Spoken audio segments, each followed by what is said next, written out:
the breaking news about F-15 being shot by the Iranian air defense system when initially CENTCOM refused to accept what has happened. They said it's a fake news. Then later on they have decided to say no, it was hit by. And then Donald Trump was briefed about the situation with F-15E. Yeah. Which it had two pilots. One of them was rescued by the United States and Israel, it seems.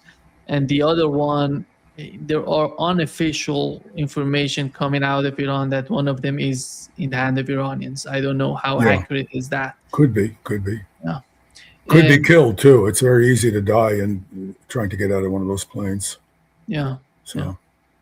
And what can we know about the Iranian air defense system so far? Because yesterday Donald Trump came out and said everything is destroyed, the capabilities, the drone, air defense system, missiles, everything destroyed, and just suggesting to the countries who are facing difficulties with the case of the Strait of Hormuz, and everything is prepared, just go there and grab it. Yeah. And the Strait of Hormuz. What is your understanding of the battlefield today? Well, let me very candidly make it clear that I have no direct information on this, but I can, I think, speculate in a way that is potentially useful. I have been suspicious. Again, I want to be very clear here. These are guesses I'm making. When I look at the way the Iranians are conducting the war in areas where I can tell what's going on, it's very clear to me that they have thought extremely deeply about how they are going to fight this war. There's no question in my mind at this point. Now, of course, that doesn't mean every aspect of the war has been deeply thought through, nor does it mean that every aspect of the war that's planned can be successfully executed.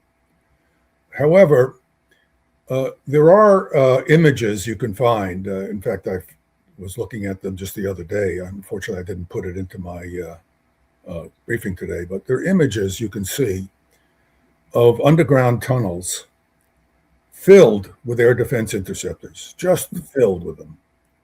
And seeing that caused me to guess, underscore, this is a guess, that the Iranian air defense plan was to accept that they were going to take very heavy damage initially against the air defenses, because once you put one of the, it's like you can almost think of these things as in a trench warfare, getting up with a bright orange vest on you and yelling, come at me.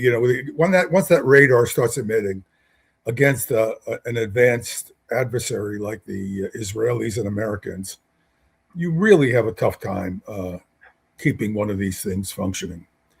And however, a very good strategy would be, and this is what I had been thinking about earlier, but again, I'm thinking now we're beginning to see that strategy play itself out, is to basically keep your air defenses underground and protected, and accept that initially what air defenses you have exposed are going to be destroyed rather quickly and rather efficiently.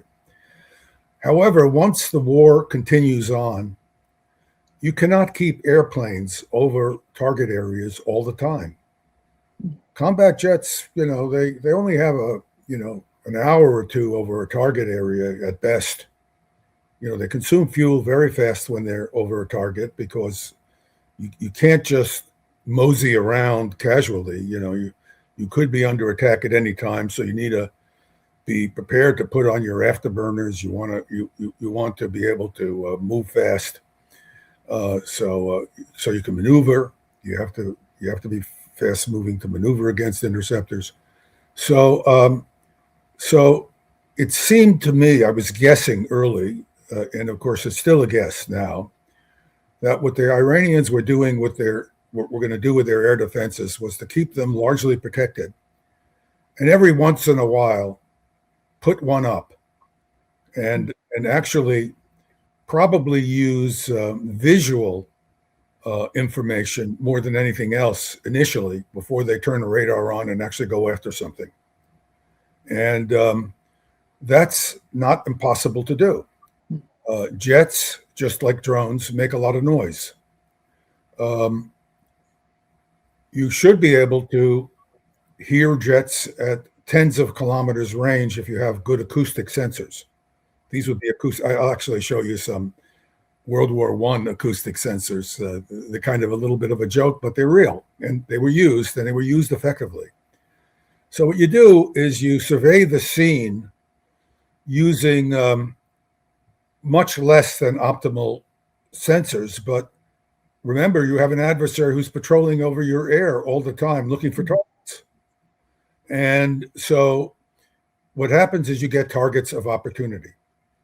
And when you get the targets of opportunity, you have a radar system that's cued to the sound system or maybe an infrared system. Infrared is going to be hard to use during the day, but at night you may be able to use it to look for air targets. But my guess is it's acoustic systems, because they're not nearly the joke people think they are. You can get 10 or 15 kilometers range out of an acoustic system against a jet. That's all you need, because they're going to be over your area. If you're Tehran, you can have these things all over the place.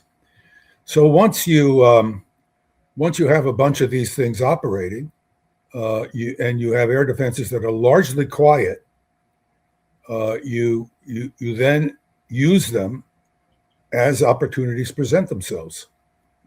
And that's probably how we lost this F-15, we, the Americans. It was an American F-15, I think. Is that? Yeah, it was. Yeah, and that's how we lost an F-35, because they're stealthy, but they make noise. And, when you're in close, the radar has enough power to track you. It's hard to find you in the clutter, especially when you have a low radar cross section. You fly low. You typically have jammer support when you're coming in. The jammer, of course, because you have a small radar cross section, the jammer doesn't have to shout that high. It's like, if you're sneaking in on someone and it's a very noisy background, it's easier to sneak in. You can step on a twig and not get heard. So that's why the small radar cross section is very effective, because along with jamming and other aids.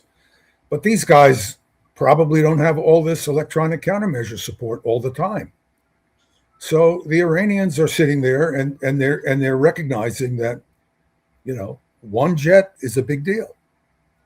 They didn't shoot down 50 or 100 jets, which would be militarily more significant. But one jet's a real big deal because it's a Western jet. You may lose pilots. They may capture pilots. If pilots get killed, that's also a very, psychologically a big effect.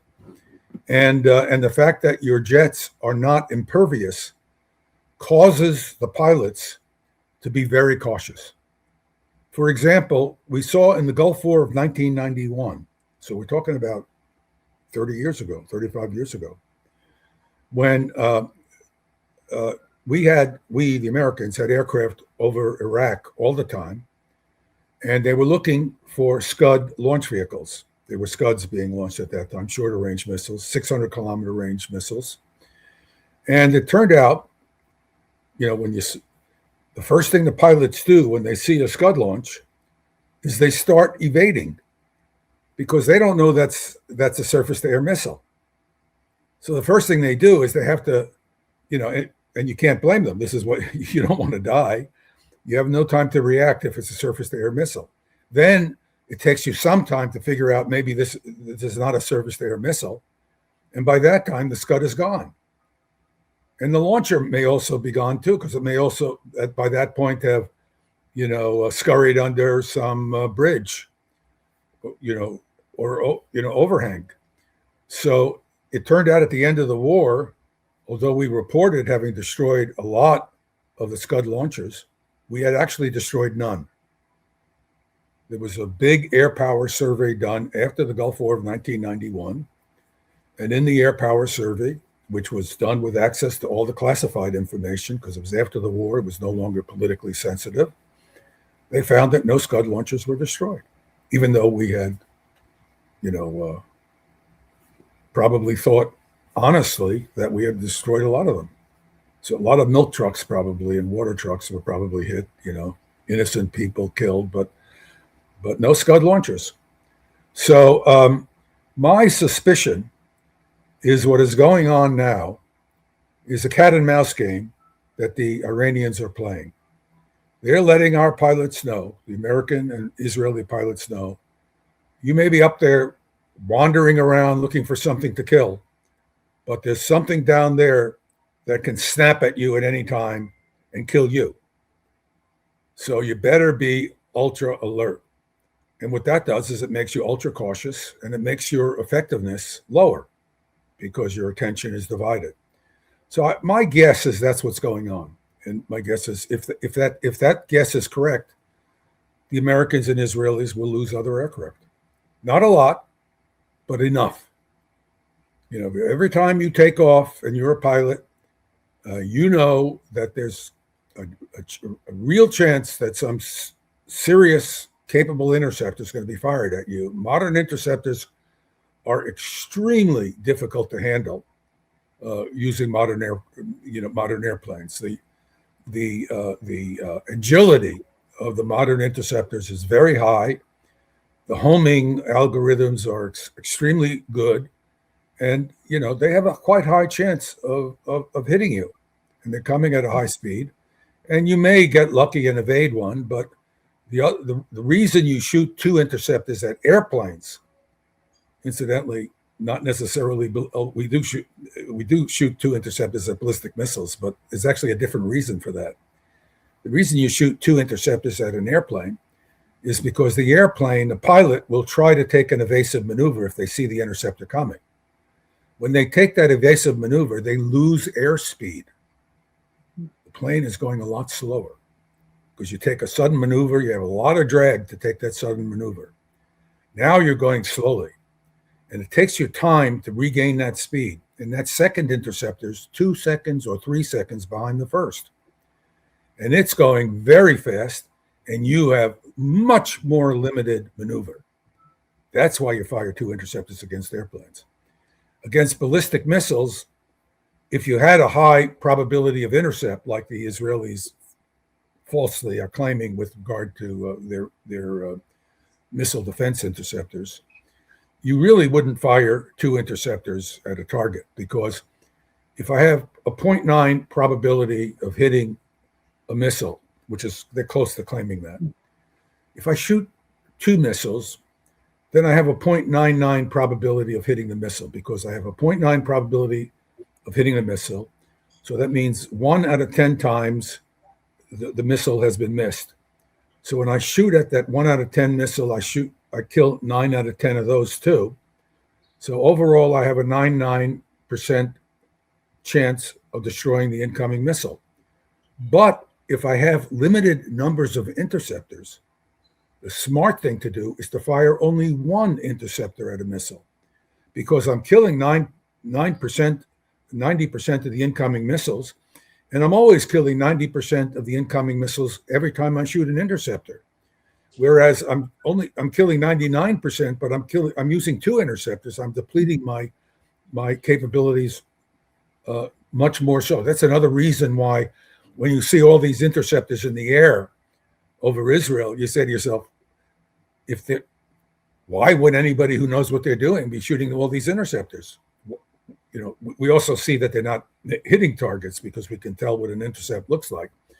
But all the data, if you know what you're looking at, points to a very low performance against ballistic missiles, and a serious, in fact, I'll say that shortly, a very, very serious strategic mismanagement of the interceptor forces you have.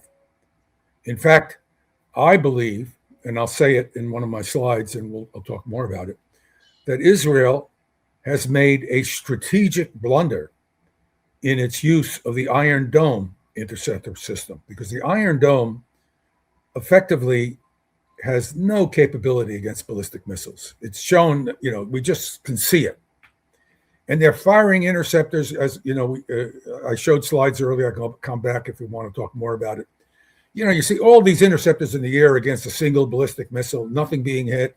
Even if they hit something, they fired 5 interceptors, 7. It's crazy. Now, those interceptors are extremely effective against drones and cruise missiles. A drone and a cruise missile is easier to hit than an airplane. They don't go as fast. They don't react and maneuver, when you're coming at them. They are sitting ducks for an Iron Dome interceptor.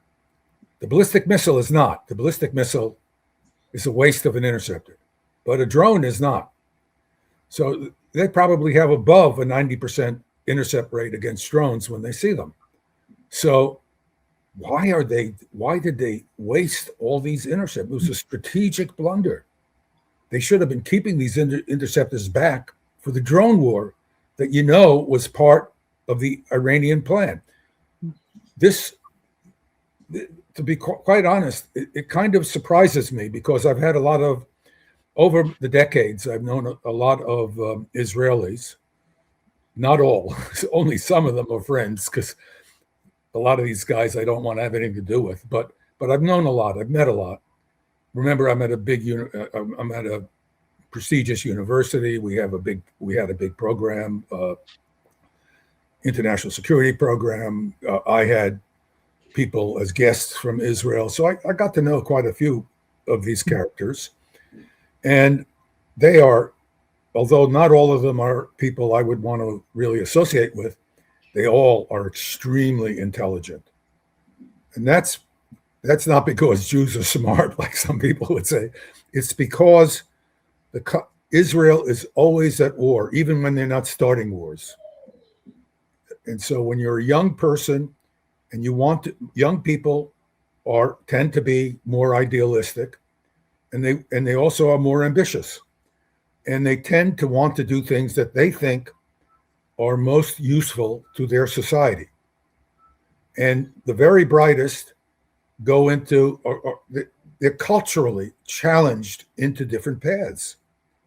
If you grow up in Iran and it's a culture where education is highly valued and technical and scientific education is extremely high valued, and you're bright, the tendency is to go into one of these areas where people will give you respect and you also feel that you're contributing to your country.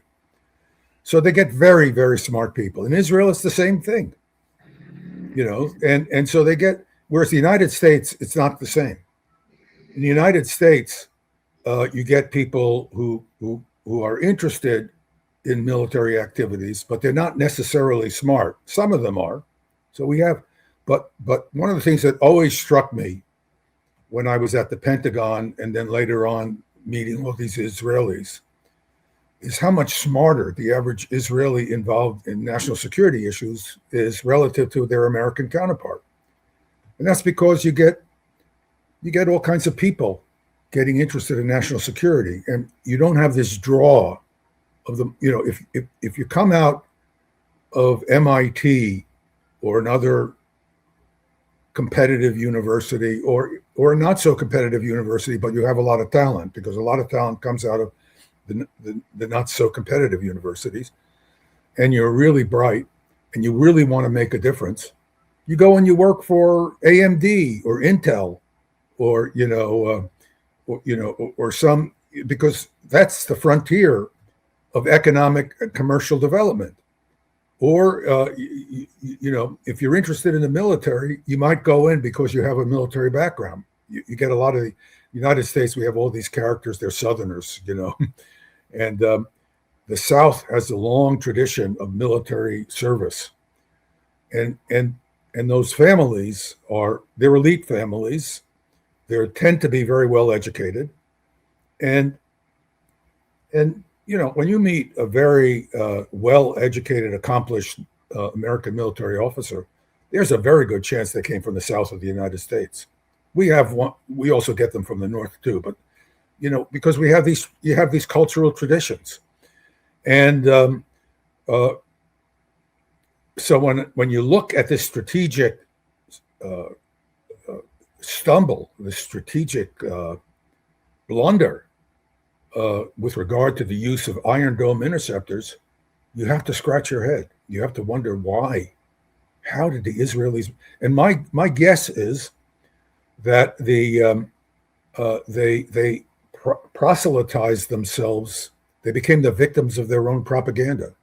They were lying so much about this performance of this system that either for political reasons or reasons of perception, they felt like they had to keep shooting interceptors at ballistic missiles, getting nowhere, but trying to make the population think this. But this was a very bad decision because now they're running out of interceptors, along with all the other problems they have.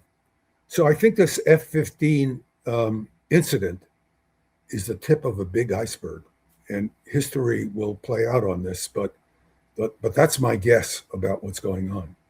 So, Ted, you mentioned the situation with the Iranian ballistic missiles and drones. How do you see Iran, responding to the attacks on Israel on its territory? Because so far, what we've seen, they were mostly focused on radars and, oh yeah. But when they're finished with the radars, they're going to go about their business without any interruption. They're going to do what the Americans think they were going to do. The Americans think they destroy all the Iranian radars, and then they fly around, chewing gum, eating crackers, and shooting up Iranian targets. That's what they wanted to do. And that's what the Iranians look like they prevented them from doing. Now, I don't think my guess is the Iranian air defenses are not going to be tremendously robust because, you can only take them out once in a while and ambush people. But, that has an effect over time because the Iranians are playing the long game. They understood right from the beginning that they were going to get hammered very hard in the beginning. They understood that. That's why everything's on the ground. That's why they spent decades building all these impressive underground tunnel structures, manufacturing facilities, fighting facilities. You look at these photographs of these underground tunnels, they're amazing. They're big, spacious, which is good because you want to be able to do things inside them.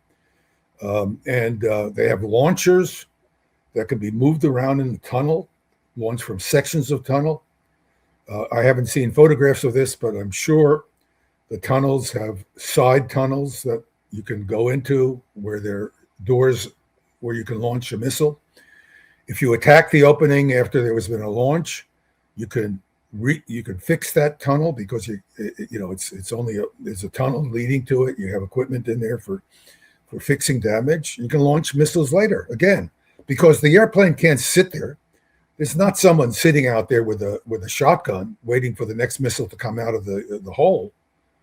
The planes have a finite time over target, and not only do they have a finite time over target, they have a finite time over target while they're potentially threatened with an air defense interceptor. So it's a very, very serious, deeply thought out strategy on the part of the Iranians. So I don't think this is an accident. I think you'll probably see more planes lost over time. I'm not sure there'll be a large number of them, but I'm not sure that matters.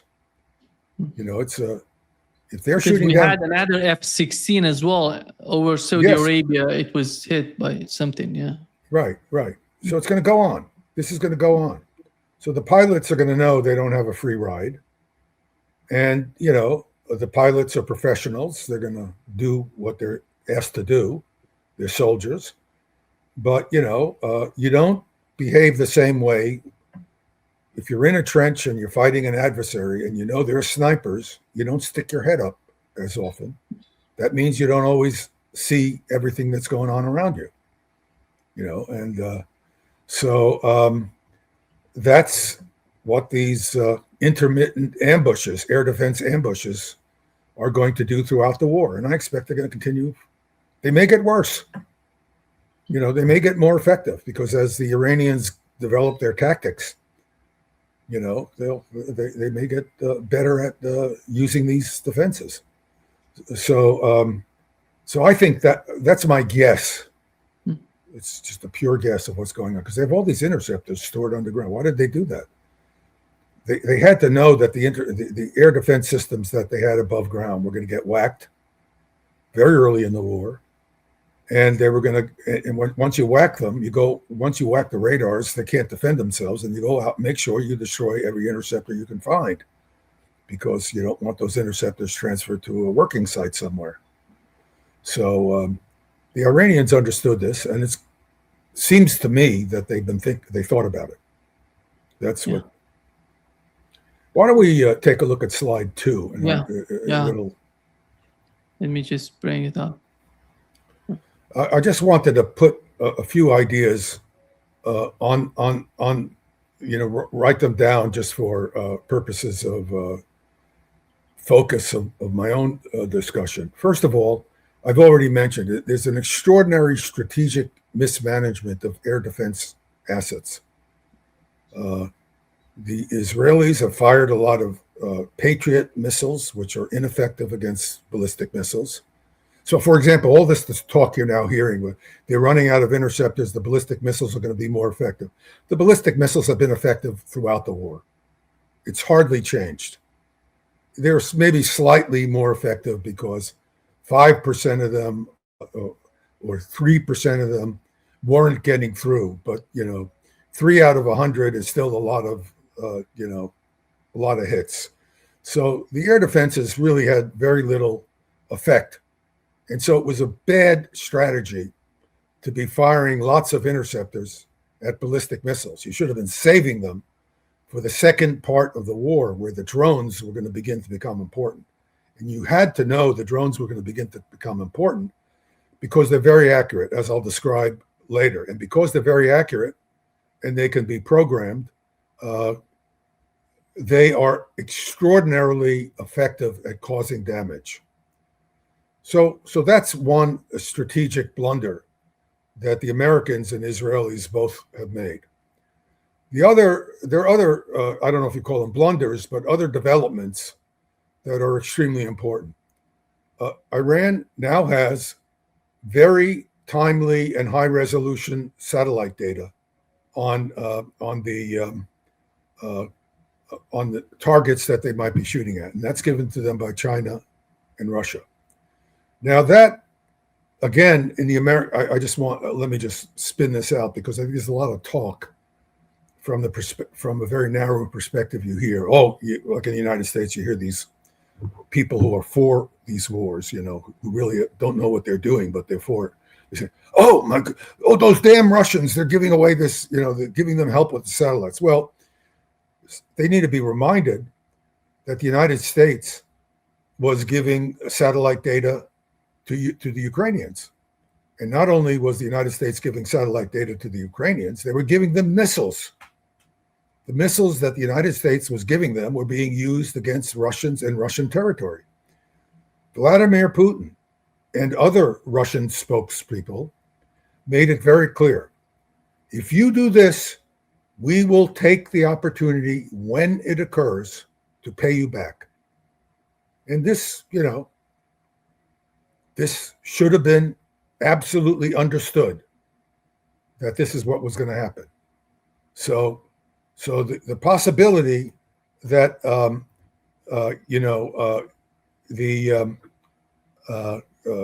that these high resolution satellite images were going to become available timely. It's also important timely. Is a Patriot radar. You might move the Patriot radar every day. But if I know that an hour ago, a Patriot radar was operating at a given location, it's very unlikely that Patriot radar is going to be at a different location an hour later. A day later, it might be. But an hour later, probably not. So now, if we go back to that slide, we have the next point. The ability of the drones to execute two-way communications is tremendously important because the drones as I'll show how these drones communicate. We now have clear technical details of the communication systems. The drone can have a camera on it. You can have a drone that operates, you tell it, go to this location in latitude, longitude, and altitude, and wherever you do, you run into something. That's going to be accurate to meters, but objects change. You may not have measured the location. If you measure the location from space, you may have inaccurate measurements of location. Certainly, if things can move, they're hard to hit. But now, if the drone can have a video camera on it, send the video images signal up to a Starlink satellite. Now, keep in mind, these Starlink, they're easily 1 million mobile Starlink satellite terminals now available. I'll show you later on what one of these things look like. It's like a foot on a side, weighs half a pound, takes about 20 or 30 watts of power, easy to run. And you can get 30 megabytes per second uplink. Well, that's easily enough for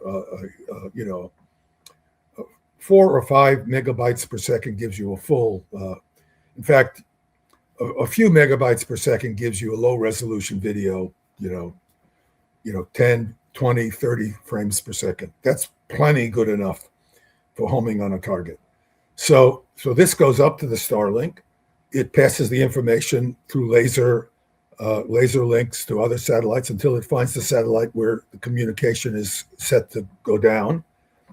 The operator on the other side sees the image, sends the commands to the drone, and the drone can make final adjustments to hit the target. Well, this is not a minor development. This is a major development because this means the efficiency, the killing efficiency of the drone just goes up through the roof. And we're now seeing that. Now, the Russians have implemented Starlink communication links on their drones.